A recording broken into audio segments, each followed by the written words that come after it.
Hello दोस्तों, आप सभी कैसे हैं। आशा करते हैं दोस्तों आप सभी बिल्कुल ही मज़े में होंगे। दोस्तों आज मैं आप लोगों के समक्ष उपस्थित हुई हूँ भारत तेंदु जी की एक महत्वपूर्ण निबंध को लेकर। उनकी महत्वपूर्ण निबंधों में से एक प्रमुख निबंध है भारत वर्षोन्नति कैसे हो सकती है। इस निबंध को लेकर आज मैं आप लोगों के बीच में उपस्थित हूँ। दोस्तों भारतेंदु जी के निबंध पढ़ने से पहले उनके बारे में कुछ राय जान लेते हैं, फिर उनके निबंध की तरफ चलते हैं। चलिए स्टार्ट करते हैं। भारत वर्षोन्नति कैसे हो सकती है। निबंध के लेखक भारतेंदु हरिश्चंद्र है। भारतेंदु जी का यह निबंध बहुत ही महत्वपूर्ण है। इस निबंध को भारतेंदु हरिश्चंद्र ने 1884 ईस्वी में बलिया के ददरी मेले के भाषण में देने के लिए लिखा था। इनका यह निबंध हरिश्चंद्र चंद्रिका के दिसंबर 1884 के अंक में प्रकाशित हुआ था। इस निबंध में लेखक ने कुरीतियों और अंधविश्वासों को त्याग कर शिक्षित होने और सहयोग एवं एकता पर बल देने तथा सभी क्षेत्रों में आत्मनिर्भर होने की प्रेरणा दिया था। दोस्तों हमें नाम से ही स्पष्ट होता है कि भारतेंदु जी की यह निबंध भारतवर्षों की उन्नति के लिए ही है। दोस्तों चलिए हम स्टार्ट करते हैं। भारतवर्षों उन्नति कैसे हो सकती है, निबंध को पढ़ते हैं। भारतवर्षोन्नति कैसे हो सकती है। भारतेंदु, आज बड़े आनंद का दिन है कि छोटे से नगर बलिया में हम इतने मनुष्यों को एक बड़े उत्साह से एक स्थान पर देखते हैं। इस अभागे आलसी देश में जो कुछ हो जाए वही बहुत है। बनारस ऐसे ऐसे बड़े नगरों में जब कुछ नहीं होता तो हम यह ना कहेंगे कि बलिया में जो कुछ हमने देखा वह बहुत ही प्रशंसा के योग्य है। इस उत्साह का मूल कारण जो हमने खोजा तो प्रकट हो गया कि इस देश के भाग्य से आजकल यहाँ सारा समाज ही एकत्र है। रॉबर्ट साहब बहादुर ऐसे कलेक्टर जहाँ हो वहाँ क्यों न ऐसा समाज हो। जिस देश और काल में ईश्वर ने अकबर को उत्पन्न किया था उसी में अबुल फजर, बीरबल, डोटरमल को भी उत्पन्न किया। यहाँ रॉबर्ट साहब अकबर है जो मुंशी चतुर्भुज सहाय, मुंशी बिहारी लाल साहब आदि अबुल फजल और डोटरमल है। हमारे हिंदुस्तानी लोग तो रेल की गाड़ी है। दोस्तों आप देख रहे हैं कि हम यहाँ पर कुछ टिक किए हैं दोस्तों, अर्थात यह बहुत ही ज़्यादा इम्पोर्टेंट लाइनिंग है जिसलिए मैंने यहाँ पर खुद पढ़कर इन्हें टिक किया है। यद्यपि फर्स्ट क्लास, सेकंड क्लास आदि गाड़ी बहुत अच्छी और बड़े बड़े महसूल की इस ट्रेन में लगी है, पर बिना इंजन सब नहीं चल सकती। वैसे ही हिंदुस्तानी लोगों को कोई चलाने वाला हो तो ये क्या नहीं कर सकते। इनसे इतना कह दीजिए क्या का चुप साधी रहा बलवान। फिर देखिए हनुमान जी को अपना बल कैसे याद आता है। सो बल कौन याद दिलावे। हिंदुस्तानी राजे महाराजे, नवाब, रईस या हकीम। राजे महाराजों को अपनी पूजा भोजन झूठी गप से छुट्टी नहीं। हाकिमों को कुछ तो सरकारी काम घेरे रहता है, कुछ बाल, कुछ घोड़दार। थिएटर में समय लगा, कुछ समय बचा भी तो उनको क्या ग्रह है कि हम गरीब गंदे काले आदमियों से मिलकर अपना अनमोल समय खोए। बस यही मशल रही। तुम्हें गैरों से कब फुर्सत, हम अपने गम से कब खाली। चलो बस को चुका मिलना, ना हम खाली ना तुम खाली। 3 मेढक एक के ऊपर एक बैठे थे। ऊपर वालों ने कहा जोक शौक, बीच वाले बोला गम सम, सबके नीचे वाला पुकारा गए हम। जो सो हिंदुस्तान की प्रजा की दशा यही है, गए हम। पहले भी अब आर्य लोग हिंदुस्तान में आकर बसे थे। राजा और ब्राह्मणों के जिम्मे यह काम था कि देश में नाना प्रकार की विद्या और नीति फैलावे, और अब भी ये लोग चाहे तो हिंदुस्तान प्रतिदिन या प्रतिक्षण बढ़े, पर इन्हीं लोगों को निकम्मेपन ने घेर रखा है। बौद्धारो मत्सरग्रस्ताः प्रभवः समरदूषिताः। हम नहीं समझते कि इनको लाज भी क्यों नहीं आती कि उस समय में जबकि इनके पुरखों के पास कोई भी सामान नहीं था, तब उन लोगों ने जंगल में पत्ते और मिट्टी की कुटियों में बैठकर बांस की नाली से जो तारा ग्रह आदि वेद कर के उन्नति गति लिखी है वह ऐसे ठीक है कि 16 लाख रुपए की लागत से विलायत में जो दूरबीन बनी है उनसे उन ग्रहों को वेद करने में भी ठीक वही गति आती है। और अब आज इस काल में हम लोगों ने अंग्रेजी विधा के और जनता की उन्नति से लाखों और पुस्तकें और हजारों यंत्र तैयार है। जब हम लोग नीरी चुंगी की कतवार फेंकने की गाड़ी बन रहे हैं, यह समय ऐसा है कि उन्नति की मानो घोर दौड़ हो रही है। अमेरिकन, अंग्रेज, फ्रांसीस आदि तुर्की ताजी सब सरपट दौड़े जाते हैं। सबके जी में यही है कि पाला हम ही पहले छू ले। उस समय हिंदू और टियावाड़ी खाली खड़े खड़े टाप से मिट्टी खोदते हैं।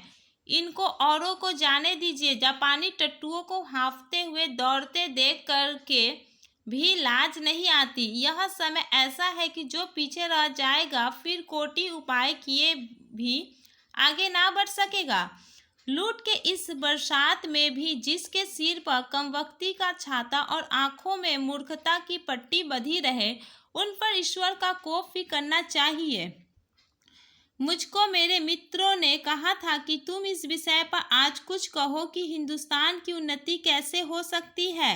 भला इस विषय पर मैं और क्या कहूँ। भागवत में एक श्लोक है, नृदेह माध्यम सुलभम सुदुर्लभम पल्लवम सुकल्पम कुरुकर्णधारम मया नुकूलेन तपः स्वत्यरितम पुमान भवाबंधि न तरेश स आत्महा। भगवान कहते हैं कि पहले तो मनुष्य जन्म ही दुर्लभ है। जो मिला और उस पर गुरु की कृपा और उस पर मेरी अनुकूलता, इतना सामान पाकर भी मनुष्य इस संसार सागर के पार ना जाए, उसको आत्महत्यारा कहना चाहिए। वही दशा इस समय हिंदुस्तान की है। अंग्रेजों के राज्य में सब प्रकार का सामान पाकर, अवसर पाकर भी हम लोग जो इस समय उन्नति ना करें तो हमारे केवल अभाग्य और परमेश्वर का कोप ही है।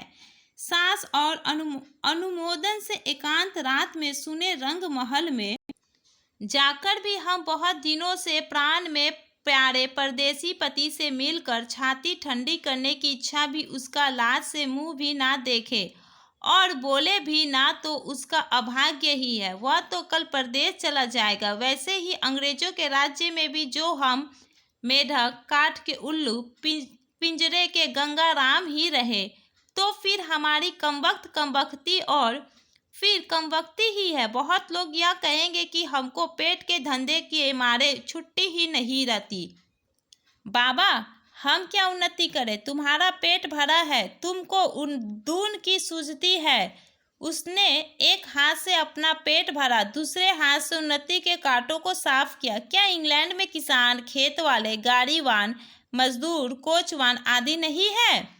किसी देश में भी सभी पेट भरे हुए नहीं होते, किंतु वे लोग जहाँ खेत जोतते बाते हैं वहीं उनके साथ यह भी सोचते हैं कि ऐसी कौन नई कल वह मसाला बनावे जिससे इस खेत में आगे से दून अनाज उपजे। विलायत में गाड़ी की कोचवान भी अखबार पढ़ते हैं। जब मालिक उतर कर किसी दोस्त के यहाँ गया, उसी समय कोचवान ने गद्दी के नीचे से अखबार निकाला। यहाँ उतनी देर कोचवान हुक्का पिएगा या गप करेगा, सो गप भी निकम्मी। वहाँ के लोग गप ही में देश के प्रबंध छाटते हैं। सिद्धांत यह है कि वहाँ के लोगों का यह सिद्धांत है कि एक छीन भी व्यर्थ ना जाए। उसके बदले यहाँ के लोगों को जितना निकम्मापन हो उतना ही बड़ा अमीर समझा जाता है। आलस से यहाँ इतनी बढ़ गई है कि मल्लुक दास ने दोहा ही बना डाला, अजगर करे न चाकरी, पंछी करे न काम, दास मल्लुक का कहिए गए, सबके दाता राम। चारों ओर आंख उठाकर देखिए तो बिना काम करने वालों की ही चारों ओर बढ़ती है।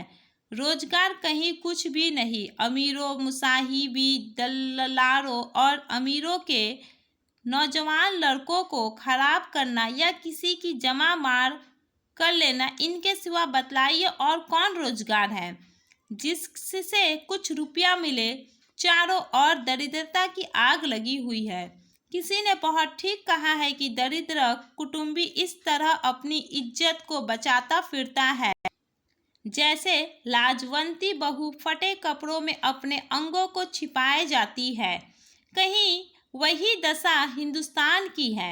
मुर्दम शुमारी का रिपोर्ट देखने से स्पष्ट होता है कि मनुष्य दिन दिन यहाँ पर बढ़ते जाते हैं और रुपया दिन दिन कमती होता जाता है।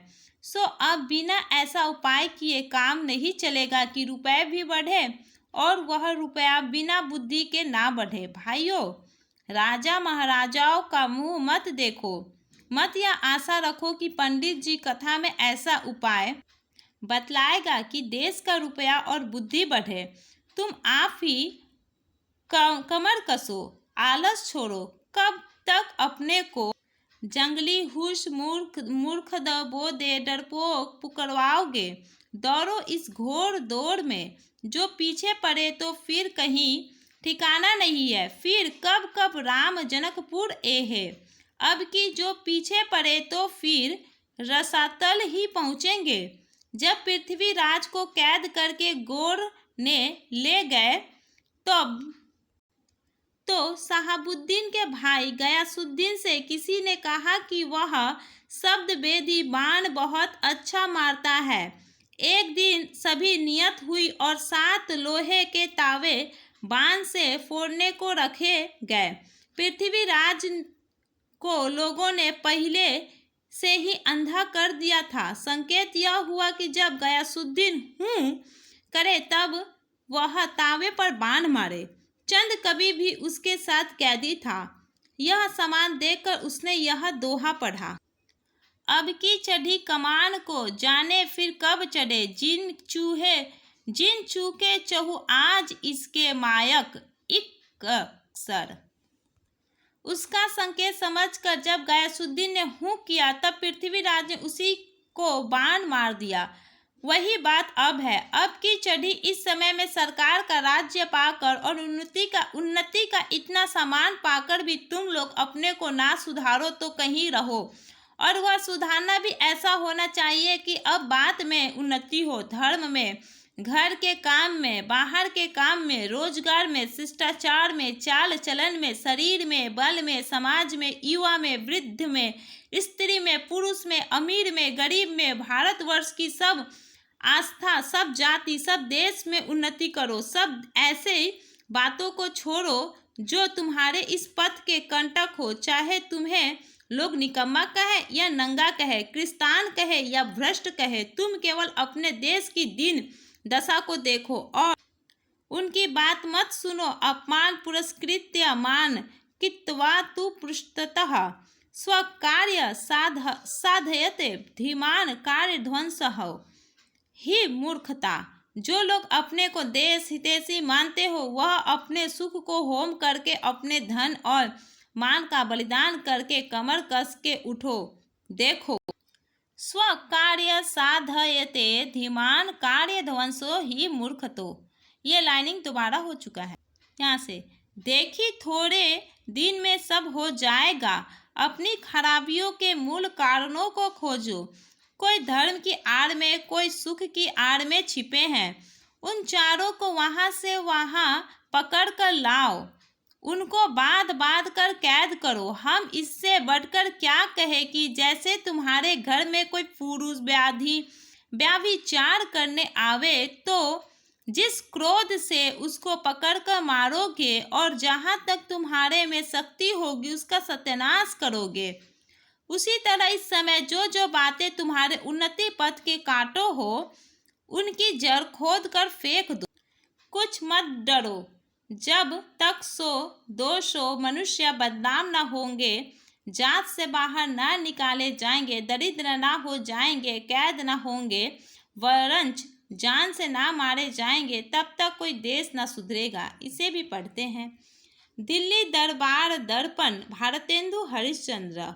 वैष्णवता और भारतवर्ष भारतेंदु हरिश्चंद्र। अब यह प्रश्न होगा कि भाई हम तो जानते ही नहीं कि उन्नति और सुधारना किस चिड़िया का नाम है। किसको अच्छा समझे, क्या ले क्या छोड़े। तो कुछ बातें जो इस शीघ्रता से मेरे ध्यान में आती है उनको मैं कहता हूँ सुनो। सब सुनियो का मूल धर्म है, इससे सबसे पहले धर्म की ही उन्नति करनी उचित है। देखो, अंग्रेजों की धर्म नीति राजनीतिक परस्पर मिली है, इससे उनकी दिन दिन कैसे उन्नति हुई है उनको जाने दो। अपने ही यहाँ देखो, तुम्हारे धर्म में आड़ में नाना प्रकार की नीति, समाज गठन, वैधक आदि भरे हुए हैं। दो एक मिसाल सुनो। तुम्हारा बलिया के मेला का यही स्थान क्यों चुना गया है, जिसमें जो लोग कभी आभास में कहीं नहीं मिलते, 10-10, 5-5 कोस से ले लोग एक जगह एकत्र होकर आपस में मिले, एक दूसरे का दुख सुख जाने, गृहस्थी के काम की वह चीजें जो गांव में नहीं मिलती यहाँ से ले जाए। एकादशी का व्रत क्यों रखा है, जिसमें महीने में 2-1 उपवास करके शरीर शुद्ध हो जाए। गंगा जी नहाने जाते हैं तो पहले पानी सिर पर चढ़ाकर तब पैर पर डालने का विधान क्यों है, जिससे तलुए से गर्मी सिर पर चढ़कर विकार न उत्पन्न करे। दिवाली इसी हेतु है कि इसी बहाने साल भर में एक बार तो सफाई हो जाए। होली इसी हेतु है कि बसंत की बिगड़ी हवा स्थान स्थान पर अग्नि जलने से स्वच्छ हो जाए। यही त्योहार ही तुम्हारी म्यूनिसिपैलिटी है। ऐसे ही सब पर्व, सब तीर्थ, व्रत आदि में कोई हिकमत है। उन लोगों ने धर्म नीति और समाज नीति को दूध पानी की भांति मिला दिया है। खराबी जो बीच में हुई वह यह है कि उन लोगों ने ये धर्म क्यों मानने लगे लिखे थे, इसका लोगों ने मतलब नहीं समझा और इन बातों को वास्तविक धर्म मान लिया। भाइयों, वास्तविक धर्म तो केवल परमेश्वर के चरण कमल का भजन है। ये सब जो समाज धर्म है, जो लोग काल के अनुसार शोधे और बदले जा सकते हैं। दूसरी खराबी यह हुई है कि उन्हीं महात्मा बुद्धिमान ऋषियों के वंश के लोगों ने अपने बाप दादों का मतलब ना समझकर बहुत से नए नए धर्म बनाकर शास्त्रों में घर दिए। बस सभी तिथि व्रत और सभी स्थान तीर्थ हो गए। सो इन बातों को अब एक बार आंख खोलकर देख और समझ लीजिए कि फलानी बात उन बुद्धिमान ऋषियों ने क्यों बनाई और उनमें देश और काल के अनुकूल और उपकारी हो उनका ग्रहण कीजिए। बहुत सी बातें जो समाज विरुद्ध मानी जाती है, किंतु धर्मशास्त्रों में जिनका विधान है उनका मत चलाइए। जैसा जहाज का सफर, विधवा विवाह आदि, लड़कों की छोटेपन में ही शादी करके उनका बल बिरजा आयुष्य मत घटाइए। आप उनके माँ बाप है या शत्रु है, प्रिय उनके शरीर में पुष्ट होने दीजिए। नून तेल लकड़ी की फिक्र करने की बुद्धि सीख लेने दीजिए, तब उनका पैर काट में डालिए। कुलीन प्रथा, बहु विवाह आदि को दूर कीजिए। लड़कियों को भी पढ़ाइए, किंतु इस चाल में नहीं जैसे आजकल पढ़ाई जाती है, जिससे उपकार के बदले बुराई होती है। ऐसी चाल से उनको शिक्षा दीजिए कि वह अपना देश और कुल धर्म सीखे, पति की भक्ति करे और लड़कों को सहज में शिक्षा दे। वैष्णव शास्त्र इत्यादि नाना प्रकार के लोग आपस में बैर छोड़ दे। यह समय इन झगड़ों का नहीं है। हिंदू, जैन, मुसलमान सब आपस में मिलिए। जाति में कोई चाहे ऊंचा हो चाहे नीचा हो, सब आदर कीजिए।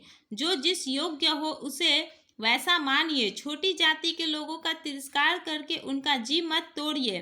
सब लोग आपस में मिलिए। मुसलमान भाइयों को भी उचित है कि इस हिंदुओं में बस करके लोग हिंदुओं को नीचा समझना छोड़ दे।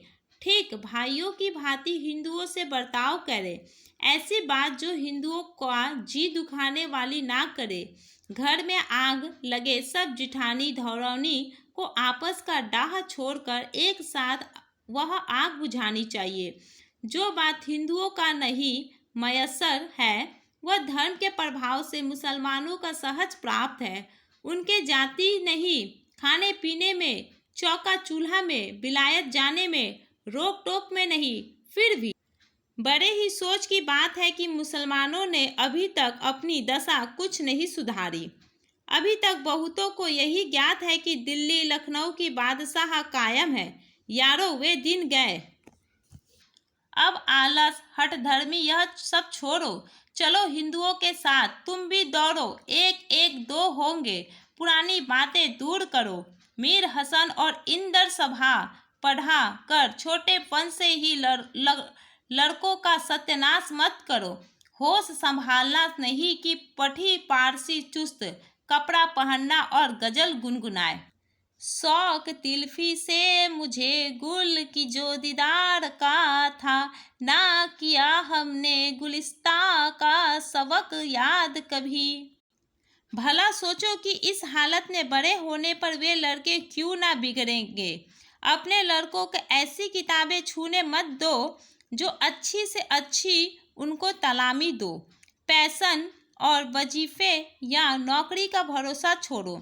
लड़कों को रोजगार सिखलाओ, विलायत भेजो, छोटेपन से मेहनत करने की आदत दिलाओ। 100 मोहल्लों के लाड़ प्यार दुनिया से बेखबर रहने की राह मत दिखलाओ। भाई हिंदुओं, तुम भी मतांतरों का आग्रह छोड़ो, आपस में प्रेम बढ़ाओ। इस महामंत्र का जाप करो। जो हिंदुस्तान में रहे, चाहे किसी जाति की हो, किसी रंग का क्यों ना हो, वह हिंदू है। हिंदू की सहायता करो। बंगाली, मराठा, पंजाबी, मद्रासी, वैदिकी, जैन, ब्राह्मणों, मुसलमानों सब एक का हाथ पकड़ो।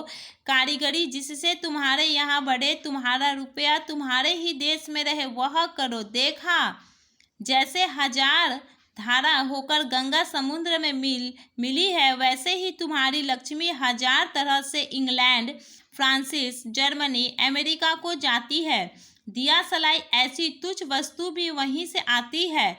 जरा अपने ही को देखो। तुम जिस मार्किन की धोती पहने हो वह अमेरिका की बनी है। जिस लकलाट का तुम्हारा अंगा है वह इंग्लैंड का है। फ्रांसिस की बनी कंघी से तुम सिर झाड़ते हो और जर्मन की बनी चर्बी की बत्ती तुम्हारे सामने जल रही है। यह तो वही मसल हुई। एक बेफिक्रे मंगती का कपड़ा पहने कर किसी महफिल में गए। कपड़े को पहचान कर एक ने कहा, अजी अंगा तो फैलाने का है। दूसरा बोला, अजी टोपी फैलाने की है। तो उन्होंने हंसकर जवाब दिया कि घर की तो मूछे ही मूछे हैं। हाय अफसोस, तुम ऐसे हो गए कि अपने निज की काम के वस्तु भी नहीं बना सकते। भाइयों, अब तो नींद से जागो। अपने देश की सब प्रकार से उन्नति करो, जिससे तुम्हारी भलाई हो। वैसी ही किताबें पढ़ो, वैसे ही खेल खेलो, वैसी बातचीत करो। परदेसी वस्तु और परदेसी भाषा का भरोसा मत रखो। अपनी भाषा में उन्नति करो। तो दोस्तों, आज हमने देखा भारतेंदु जी की भारतवर्षोन्नति कैसे हो सकती है। ये निबंध आज मैंने आप लोगों के समक्ष उपस्थित होकर पढ़ी हूँ। आशा करती हूँ आप लोगों को यह वीडियो बहुत ही लाभान्वित होगी। दोस्तों, नेक्स्ट वीडियो में मैं इस टॉपिक से शॉर्ट क्वेश्चन बनाने की कोशिश करती हूँ और बहुत जल्दी इसकी जो शीर्षक से क्या कहना चाहे हैं भारतेंदु जी ने, इसका उद्देश्य क्या है, इन सब बातों को मैं आप लोगों के सामने एक एक वीडियो के माध्यम से प्रस्तुत करते जाऊँगी। धन्यवाद दोस्तों।